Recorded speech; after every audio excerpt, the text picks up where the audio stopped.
Hi hello people எல்லாருக்கும் ஒரு மிகப்பெரிய வணக்கம். இன்றைக்கி நம்ம இந்த வீடியோவில் இதயம் முரளி படத்தோட ரிவ்யூவை தான் பார்க்க போகிறோம். இதயம் அது எவ்வளோ பெரிய ஒரு கல்ட் கிளாசிக் அப்படின்றது உங்கள் எல்லாருக்குமே தெரியும். ஸோ அதில் ஹீரோ யார் அப்படின்னா முரளி சார். ஸோ இந்த இதயம் முரளியில் வந்து அவருடைய பையன் அதர்வா வந்து ஹீரோ நடிச்சிருக்காப்புல. ஹீரோயின்ஸ் வந்து பார்த்திங்கன்னா நிறைய பேர் இருக்கிறாங்க. கைடு லோகர் இருக்கிறாங்க, பிரீத்தி மோகந்தன் இருக்காங்க, அப்புறமா சர்ப்ரைஸ் பேக்கேஜாக மாளவிகா மோகனன் இருக்கிறாங்க. இது போக நம்ம ஃபஃபா இருக்கார். ஃபஃபா கேரக்டர் பேசுகிறேன். ஆக்சுவலாக இந்த படத்துடைய மிகப்பெரிய ஸ்ட்ரென்த் என்ன அப்படின்னு பார்த்தீங்கன்னா இந்த படத்துடைய டெக்னிக்கல் டீம் தான். அப்படியே வந்து கேமரா ஒர்க்லாம் வந்து பார்த்திங்க அப்படின்னா இந்த ஃபீல் குட் ஒரு லவ் அந்த மாதிரியான படத்துக்கு எந்த மாதிரி ஒரு அந்த கேமரா ஒர்க் பண்ணணுமோ அந்த மாதிரியான ஃப்ரேம்ஸ் அண்ட் லைட்டிங்ஸ் வச்சு அசத்துன்னு அசத்திருக்கிறாங்க. வாழ்த்துக்கள். அடுத்தது அந்த படத்துடைய மிகப்பெரிய பலம் அப்படின்றது கண்டிப்பாக நான் சொல்லுவேன் தமனோட பாட்டு அண்டு பின்னணி இசை. என்னதான் நம்ம ஏப்ரல் மேயில் அந்த பாட்டெல்லாம் வந்து ஒரு மாதிரி ரீமிக்ஸ் பண்ணியிருந்தா கூட இதயா சாங்கு அப்புறமா இன்னும் 2-3 பாட்டெலாம் இருக்குது.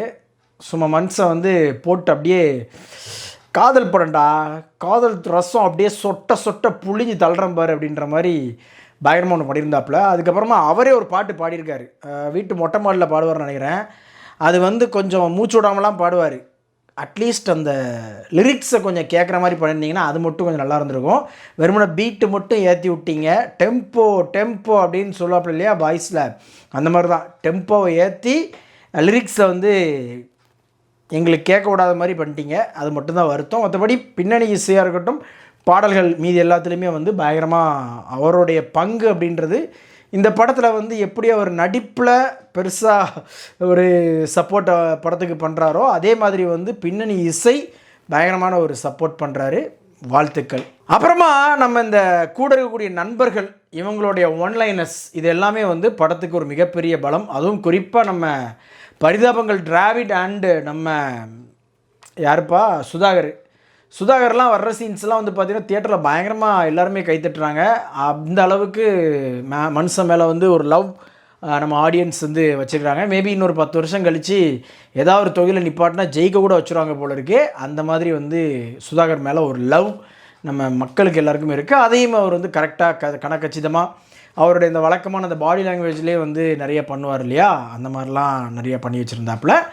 வாழ்த்துக்கள். மற்றபடி லீட் ரோல் பண்ணியிருக்கக்கூடிய எல்லாருமே வந்து அவங்கவுங்களுக்கு என்னென்ன பார்ட்டு கொடுத்துருக்காங்களோ அந்த பார்ட்டை சிறப்பாக செஞ்சுட்டு போயிருக்கிறாங்க. அதில் மாற்று கருத்தே கிடையாது. ரைட்டு. படத்தில் வந்து என்ன ப்ராப்ளம் அப்படின்னு கேட்டிங்க அப்படின்னா லாஜிக் தான். வழக்கம் போல் இந்த மாதிரியான படங்களில் லாஜிக் பார்க்கக்கூடாது அப்படின்லாம் யாரும் சொல்ல முடியாது. ஒரு 10 வயசில் ஹீரோ கேரக்டர் இருக்கிறப்ப தன்னுடைய டீச்சர் வந்து நிறைமாத கர்ப்பிணியாக இருக்கிறப்ப அவங்களுக்கு வந்து பிரசவ வலி வந்து அவங்கள காப்பாற்றுறாரு.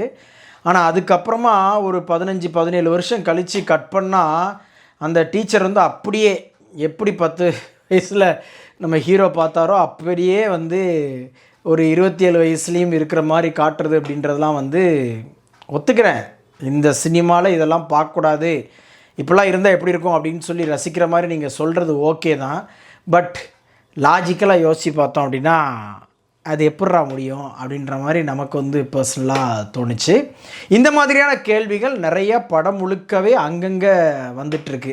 அதே மாதிரி அதர்வாவுடைய கேரக்டர், அதாவது இவர் கடைசி வரைக்கும் லவ்வே சொல்ல மாட்டார்ரா அப்படின்றதான் கான்செப்ட் அப்படின்னு சொன்னால் அதுலேயே ரொம்ப ஸ்ட்ராங்காக இருக்கணும். ஆனால் அந்த லவ் அப்படின்றது வந்து ஒவ்வொரு டைம் அப்படி சீசன்லாம் மாறி வந்துகிட்டே இருக்கும்.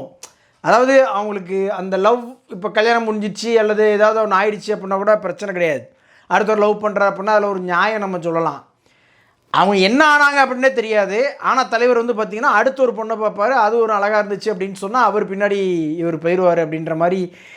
அதெல்லாம் வந்து உண்மையிலே அந்த கேரக்டருக்கு உண்டான அந்த ஒரு என்ன சொல்கிறது ஹானஸ்டியை வந்து கொல்லுதோ அப்படின்ற மாதிரி எனக்கு பர்சனலாக தோணுச்சு. ரைட்டு, ஒத்துக்கிறேன்.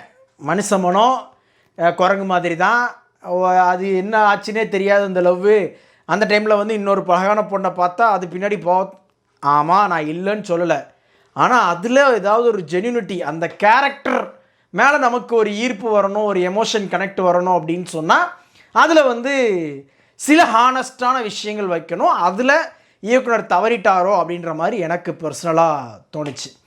அப்புறமா நிறைய லாஜிக் மிஸ்டேக்ஸ் அப்படின்றது வந்து கண்டிப்பாக இருக்குது, அதில் மாற்றுக்கிறதே கிடையாது. கொஞ்சம்னு இல்லை, எக்கச்சக்கமாக இருக்குது. ஃபர்ஸ்ட் ஹாஃப் கூட ஓரளவுக்கு நம்மளுக்கு ரியாலிட்டியோட கொஞ்சம் மேட்ச் ஆகி போச்சு. பட் செகண்ட் ஹாஃபை பொறுத்த வரைக்கும் நிறைய ரியாலிட்டியோட அன்மேட்சாக தான் இந்த படம் முழுக்கவே போன மாதிரி எனக்கு பர்சனலாக ஃபீல் ஆச்சு. ஆனால் என்ன ஒரு நல்ல விஷயம் அப்படின்னு சொன்னால், இந்த மாதிரி அந்த ஓட்டைகள்லாம் இருக்குது பாருங்களேன், இது எல்லாமே வந்து படத்துடைய ஃப்ளோவில் வந்து பெருசாக நமக்கு வந்து புலப்படுற மாதிரி தெரியல. அந்த ஃப்ளோவோடு போகிறப்ப ஓகேப்பா இதனால தான் இது இப்படி ட்ராவல் ஆகுது அப்படின்ற மாதிரி நாமளும் கதையோடய ட்ராவல் ஆகிற மாதிரி போயிடுது. ஸோ அதனால் வந்து ரொம்ப பெரிய பாதிப்பாக எனக்கு தெரியல. ஆனால் ஒரு விஷயம் ஓகேப்பா இந்த இதில் நம்ம தலைவர் ட்ராவல் பண்ணுவார் அப்படின்னு எதிர்பார்க்குற டைமில் வந்து டபக்குன்னு ஒரு என்ட்ரியாக, அதாவது ரீஎன்ட்ரியாக ஒருத்தர் கொடுக்குறப்பெல்லாம் வந்து நமக்கு எத்தனை வாட்டிடா அப்படின்ற மாதிரி கொஞ்சம் அது வந்து சலிப்பை ஏற்படுத்துச்சு. அதில் மாற்ற கருத்தே கிடையாது. அப்போ தான் வந்து ஒரு பொண்ணோட என்கேஜ்மெண்ட் ஆகிருக்கும், அதுக்குள்ளே வந்து பார்த்திங்கன்னா அவருடைய எக்ஸில் ஒன்று திருப்பி வரும். இதெல்லாம் வந்து அப்படின்ற மாதிரி ஒரு ஃபீல் வந்துச்சு. எத்தனை வாட்டி அப்படின்ற மாதிரி நம்மளுக்கு கொஞ்சம் நம்மளுடைய பொறுமையை கொஞ்சம் சோதிக்கவும் செஞ்சுது. அதில் மாற்றுக்கிறது கிடையாது. ஏற்கனவே நம்ம சொன்ன மாதிரி அந்த ஃப்ளோ, அந்த ஸ்க்ரீன் பிளேயோட ஃப்ளோவில் ஒன்று இருக்குது இல்லையா, அதை வந்து பார்க்குறப்ப நமக்கு எங்கேயுமே வந்து இது போர் அடிக்கலை, இது ஒரு மாதிரி சலிப்பாக இருக்குல்ல அப்படின்றத வந்து நம்ம ரியலைஸ் பண்ணுறதுக்குள்ளேயே அடுத்த ஒரு மேஜிக்கலாக ஒரு சீனை போட்டு அப்படியே கொண்டு போயிடுறாங்க படத்துடைய ஃப்ளோவை. இந்த படத்துக்கு நம்ம ரேட்டிங் பார்த்தீங்கன்னா கண்டிப்பாக 5க்கு 4 கொடுப்பேன். வீடியோ பிடிச்சிருந்துச்சி அப்படின்னு சொன்னால் லைக் பண்ணுங்கள், ஷேர் பண்ணுங்கள். சேனல்ஸோட வீடியோஸை ஒன்று பார்க்கணும் அப்படின்னா உடனே நம்ம சேனலை சப்ஸ்கிரைப் பண்ணுங்கள்.